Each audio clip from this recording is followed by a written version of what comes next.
ओम शांति। 17 जुलाई 2025 के ईश्वरीय महावाक्य। पहले सुनते हैं मुरली के मुख्य पॉइंट्स। बाबा ने कहा, हर दिन आत्मनिरीक्षण करना है। कौन सी कर्मेंद्रिय ने धोखा दिया? कोई विकर्म तो नहीं किया? स्वाद की आदत सबसे बुरी। जुबान का स्वाद, चोरी छुपे खाना, यह भी शिव बाबा के यज्ञ से चोरी है। नेक्स्ट पॉइंट, सिर्फ स्वर्ग जाना बड़ी बात नहीं। ऊंच पद, राजा रानी पाने के लिए कर्म, संकल्प और दृष्टि सब पवित्र होनी चाहिए। बाबा की याद ही शक्ति देती है। विकर्म, आदत और विकारों से छुटकारा पाने का साधन है। संगम युग में समय मिल जाए तो तेज पुरुषार्थ से आगे निकल सकते हो। ट्रेन लेट होकर भी मेकअप कर सकती है। और अब सुनते हैं मुरली को विस्तार से। मुरली का मुख्य सार। मीठे बच्चे, ऊंच बनना है तो अपना पोता मेल रोज देखो। कोई भी कर्मेंद्रियां धोखा न दे। आंखें बहुत धोखेबाज है, इनसे संभाल करो। प्रश्न, सबसे बुरी आदत कौन सी है? उनसे बचने का उपाय क्या है? उत्तर, सबसे बुरी आदत है जबान का स्वाद। कोई अच्छी चीज़ देखी तो छिपा कर खा लेंगे। छिपाना अर्थात चोरी। चोरी रूपी माया भी बहुतों को नाक कान से पकड़ लेती है। इससे बचने का साधन, जब भी कहाँ बुद्धि जाए तो खुद ही खुद को सजा दो। बुरी आदतों को निकालने के लिए अपने आप को खूब फटकार लगाओ। ओम शांति। आत्म अभिमानी होकर बैठे हो। हर एक बात अपने आप से पूछनी होती है। हम आत्माभिमानी हो बैठे हैं और बाप को याद कर रहे हैं। गाया हुआ भी है, शिव भक्ति शक्ति पांडव सेना। यह शिव बाबा की सैनी सेना बैठी है ना। उस जिस्मानी सेना में सिर्फ जवान होते हैं, बूढ़े व बच्चे आदि नहीं। इस सेना में तो बूढ़े बच्चे जवान आदि सब बैठे हैं। यह है माया पर जीत पाने के लिए सेना। हर एक को माया पर जीत पाकर बाप से बेहद का वर्षा लेना है। बच्चे जानते हैं माया बड़ी प्रबल है। कर्मेंद्रियां ही सबसे जास्ती धोखा देती हैं। चार्ट में यह भी लिखो कि आज कौन सी कर्मेंद्रियां ने धोखा दिया। आज फलानी को देखा तो दिल हुई, इनको हाथ लगाएं, यह करें। आंखें बहुत नुकसान करती हैं। हर एक कर्मेंद्रिय देखो कौन सी कर्मेंद्रिय बहुत नुकसान करती हैं। सूरदास का भी इस पर मिसाल देते हैं। अपनी जांच रखनी चाहिए। आंखें बहुत धोखा देने वाली है। अच्छे अच्छे बच्चे को भी माया धोखा दे देती है। भल सर्विस अच्छी करते हैं परंतु आंखें धोखा देती हैं। इस पर बड़ी जांच रखनी होती है, क्योंकि दुश्मन है ना। हमारे पद को भ्रष्ट कर देती हैं। जो सेंसिबल बच्चे हैं उन्हों को अच्छी रीति नोट करना चाहिए। डायरी पॉकेट में पड़ी हो, जैसे भक्ति मार्ग में बुद्धि और तरफ भागती है तो अपने को चुटकी काटते हैं। तुमको भी सजा देनी चाहिए। बड़ी खबरदारी रखनी चाहिए। कर्मेंद्रियां धोखा तो नहीं देती, किनारा कर लेना चाहिए। खड़ा होकर देखना भी नहीं चाहिए। स्त्री पुरुष का ही बहुत हंगामा है। देखने से काम विकार की दृष्टि जाती है, इसलिए सन्यासी लोग आंखें बंद करके बैठते हैं। कोई कोई सन्यासी तो स्त्री को पीठ देकर बैठते हैं। उन सन्यासियों आदि को क्या मिलता है? करके 10-20 लाख करोड़ इकट्ठा करेंगे। मर गए तो खलास, फिर दूसरे जन्म में इकट्ठा करना पड़े। तुम बच्चों को तो जो कुछ मिलता है वह अविनाशी वर्षा हो जाता है। वहाँ धन की लालच होती ही नहीं। ऐसी कोई अप्राप्ति होती नहीं जिसके लिए माथा मारना पड़े। कलयुग अंत और सतयुग आदि में रात दिन का फर्क है। वहाँ तो अपार सुख होता है, यहाँ कुछ भी नहीं। बाबा हमेशा कहते हैं, संगम अक्षर के साथ पुरुषोत्तम अक्षर जरूर लिखो। साफ साफ अक्षर बोलने चाहिए, समझाने में सहज होता है। मनुष्य से देवता किए तो जरूर संगम पर ही आएगा ना। देवता बनाने, नरकवासी को स्वर्गवासी बनाने, मनुष्य तो घोर अंधियारे में है। स्वर्ग का क्या होता है पता ही नहीं, और धर्म वाले तो स्वर्ग को देख भी नहीं सकते। इसलिए बाबा कहते हैं तुम्हारा धर्म बहुत सुख देने वाला है। उनको कहते ही हैं हेवन, परंतु यह थोड़े ही समझते हैं कि हम भी हेवन में जा सकते हैं। किसको भी पता नहीं है, भारतवासी यह भूल गए हैं। हेवन को लाखों वर्ष कह देते हैं। क्रिश्चियन लोग खुद कहते हैं 3000 वर्ष पहले हेवन था। लक्ष्मी नारायण को कहते ही हैं गॉड गॉडेज। जरूर गॉड गॉडेज बनाएंगे, तो मेहनत करनी चाहिए। रोज अपना पोता मेल देखना चाहिए। कौन सी कर्मेंद्रियां ने धोखा दिया। जबान भी कोई कम नहीं। कोई अच्छी चीज देखी तो छिपा कर खा लेंगे। समझते थोड़े ही हैं कि यह भी पाप है।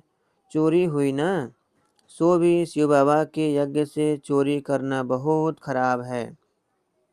कक का चोर सो लक का चोर कहा जाता है। बहुतों को माया नाक से पकड़ती रहती है। यह सब बुरी आदतें निकालनी है, अपने पर फटकार डालनी चाहिए। जब तक बुरी आदतें हैं तब तक ऊंच पद पा नहीं सकेंगे। स्वर्ग में जाना तो बड़ी बात नहीं है, परंतु कहाँ राजा रानी कहाँ प्रजा। तो बाप कहते हैं कर्मेंद्रियों को बड़ी जांच करनी है। कौन सी कर्मेंद्रिय धोखा देती हैं, पोता मेल निकालना चाहिए। व्यापार है ना। बाप समझाते हैं मेरे से व्यापार करना है, ऊंच पद पाना है तो सिरमत पर चलो। बाप डायरेक्शन देंगे, उसमें भी माया विघ्न डालेगी, करने नहीं देगी। बाप कहते हैं यह भूलो मत, गफलत करने से फिर बहुत पछताएंगे। कभी ऊंच पद नहीं पाएंगे। अभी तो खुशी से कहते हैं हम नर से नारायण बनेंगे, परंतु अपने से पूछते रहो कहाँ कर्मेंद्रियां धोखा तो नहीं देती हैं। अपनी उन्नति करनी है तो बाप जो डायरेक्शन देते हैं उसे अमल में लाओ। सारे दिन का पोता मेल देखो, भूलें तो बहुत होती रहती हैं। आंखें बड़ा धोखा देती हैं। तरस पड़ेगा इनको खिलाऊं सौगात दूं, अपना बहुत टाइम वेस्ट कर लेते हैं। माला का दाना बनने में बड़ी मेहनत है। 8 रत्न है मुख्य, 9 रत्न कहते हैं। एक तो बाबा, बाकी है 8। बाबा की निशानी तो चाहिए ना। बीच में कोई ग्रहचारी आदि आती है तो 9 रत्न की अंगूठी आदि पहनाते हैं। इतने ढेर पुरुषार्थ करने वाले से 8 निकलते हैं, पास विद ऑनर्स। 8 रत्नों की बहुत महिमा है। देह अभिमान में आने से कर्मेंद्रियां बहुत धोखा देती हैं। भक्ति में भी चिंता रहती है ना। सिर पर पाप बहुत है, दान पुण्य करे तो पाप मिट जाएं। सतयुग में कोई चिंता की बात नहीं, क्योंकि वहाँ रावण राज्य ही नहीं। वहाँ भी ऐसी बातें हो फिर तो नरक और स्वर्ग में कुछ फर्क ही न रहे। तुमको इतना ऊंच पद पाने के लिए भगवान बैठ पढ़ाते हैं, बाबा याद नहीं पड़ता है। अच्छा पढ़ाने वाला टीचर तो याद पड़े। अच्छा भला यह याद करो कि हमारा एक ही बाबा सद्गुरु है। मनुष्य ने आसुरी मत पर बाप का कितना तिरस्कार किया। बाप अब सब पर उपकार करते हैं। तुम बच्चों को भी उपकार करना चाहिए। किसी पर भी अपकार नहीं, कुदृष्टि भी नहीं। अपना ही नुकसान करते हैं। वह वाइब्रेशन फिर दूसरों पर भी असर करता है। बाप कहते हैं बहुत बड़ी मंजिल है। रोज अपना पोता मेल देखो, कोई विकर्म तो नहीं बनाया। यह है ही विकर्मी दुनिया।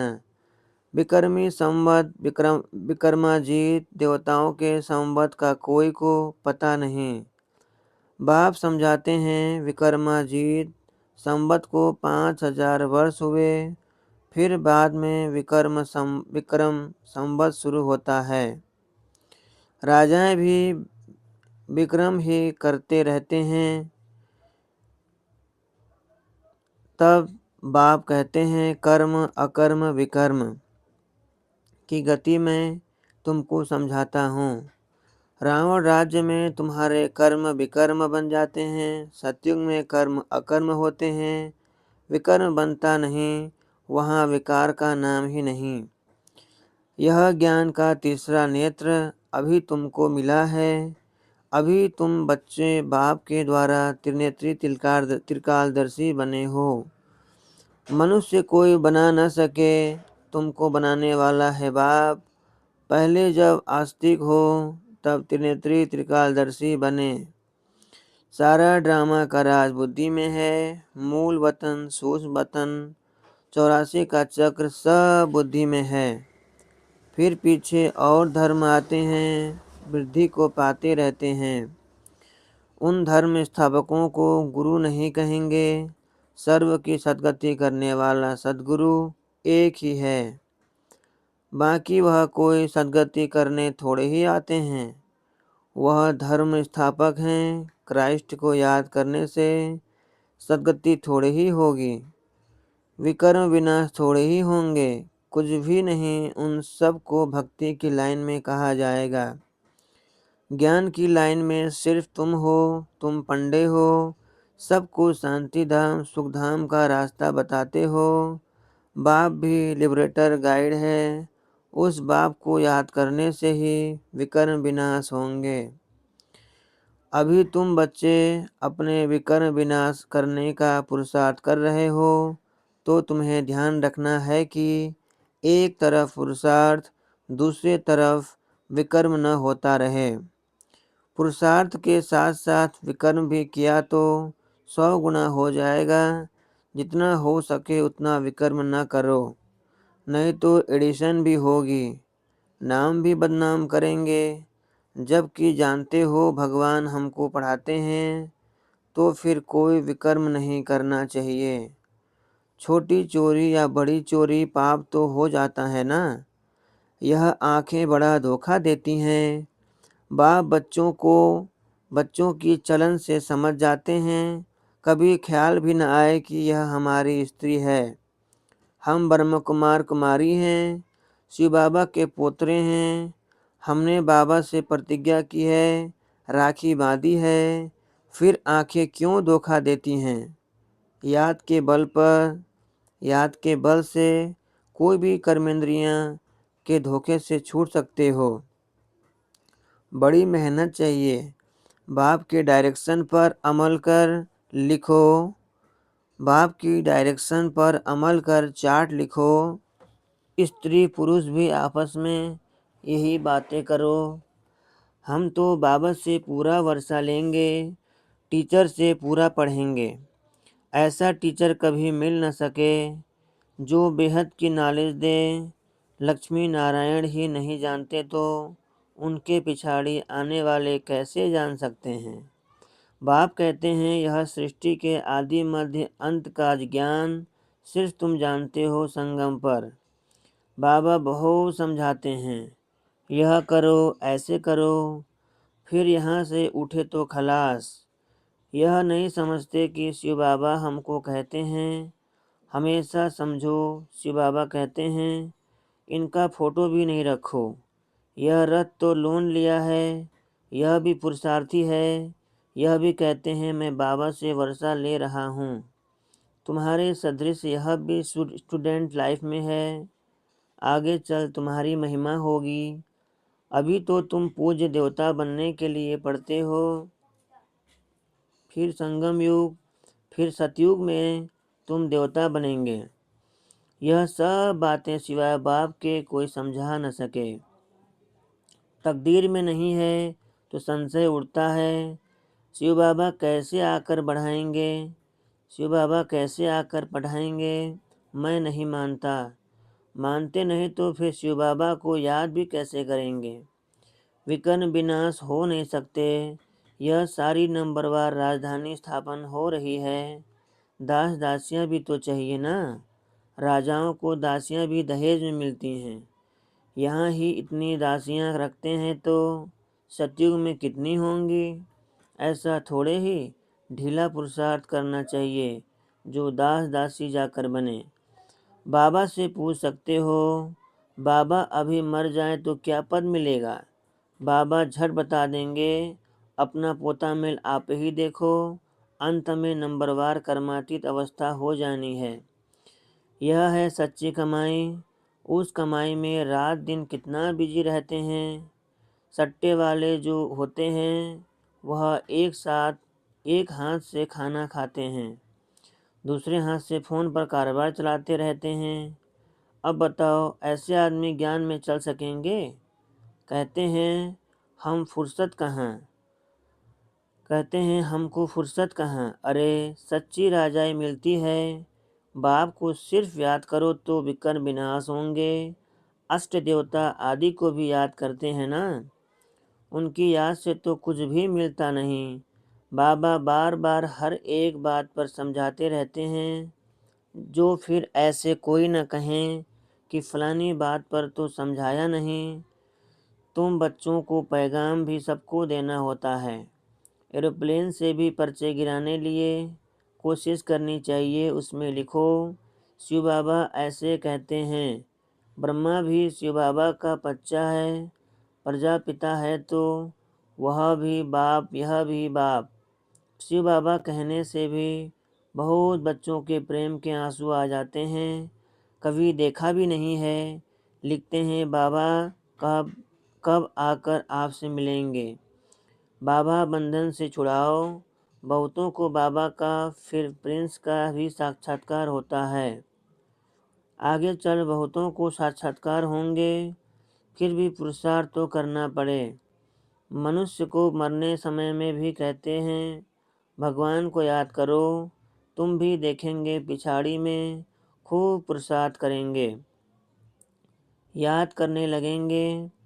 बाप राय देते हैं बच्चे जो समय मिले उसमें पुरुषार्थ कर मेकअप कर लो। बाप की याद में रह विकर्ण विनाश करो तो पीछे आते भी आगे जा सकते हो। जैसे ट्रेन लेट होती है तो मेकअप कर लेते हैं ना। तुमको भी यहाँ समय मिलता है तो मेकअप कर लो। यहाँ आकर कमाई करने लग जाओ। बाबा राय भी देते हैं ऐसे ऐसे करो, अपना कल्याण करो। बाप की सिरमत पर चलो, एरोप्लेन से पर्चा गिराओ। जो मनुष्य समझें कि यह तो बरोबर ठीक पैगाम देते रहते हैं। भारत कितना बड़ा है, सबको मालूम पड़ना चाहिए। जो फिर ऐसे न कहें कि बाबा हमको तो पता ही नहीं पड़ा। अच्छा, मीठे मीठे सिगिलधे बच्चों प्रति माता पिता बाप दादा का याद प्यार और गुड मॉर्निंग। रूहानी बाप की रूहानी बच्चों को नमस्ते। हम रूहानी बच्चों की रूहानी बाप दादा को याद प्यार और गुड मॉर्निंग। नमस्ते नमस्ते नमस्ते। धारणा के लिए मुख्य सार, सेंसिबल बन अपनी जांच करनी है कि आंखें धोखा तो नहीं देती हैं। कोई भी कर्मेंद्रिय के वश हो उल्टा कर्म नहीं करना है। याद के बल से कर्मेंद्रियों के धोखे से छूटना है। दूसरा, इस सच्ची कमाई के लिए समय निकालना है। पीछे आते भी पुरुषार्थ से मेकअप कर लेना है। यह विकर्म विनाश करने का समय है, इसलिए कोई भी विकर्म नहीं करना है। वरदान, बालक सो मालिक के पाठ द्वारा निरहंकारी और निराकारी भव। बालक सो मालिक के पाठ द्वारा निरहंकारी और निराकारी भव। बालक बनना अर्थात हद के जीवन का परिवर्तन होना है। कोई कितने भी बड़े देश का मालिक हो, धन व परिवार का मालिक हो, लेकिन बाप के आगे सब बालक हैं। तुम ब्राह्मण बच्चे भी बालक बनते हो तो बेफिक्र बादशाह और भविष्य में विश्व के मालिक बनते हो। बालक सो मालिक हूँ, यह स्मृति सदा निरहंकारी निराकारी स्थिति का अनुभव कराती है। बालक अर्थात बच्चा बनना माना माया से बच जाना। स्लोगन: प्रसन्नता ही ब्राह्मण जीवन की पर्सनैलिटी है, तो सदा प्रसन्नचित्त रहो। अव्यक्त इशारे: संकल्पों की शक्ति जमाकर श्रेष्ठ सेवा के निमित्त बनो। जो कार्य आज के अनेक पदमपति नहीं कर सकते हैं, वह आपका एक संकल्प आत्मा को पद्मापति बना सकता है। इसलिए श्रेष्ठ संकल्प की शक्ति जमा करो।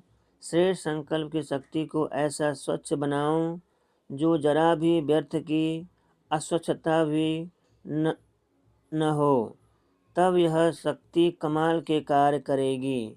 अच्छा, ओम शांति।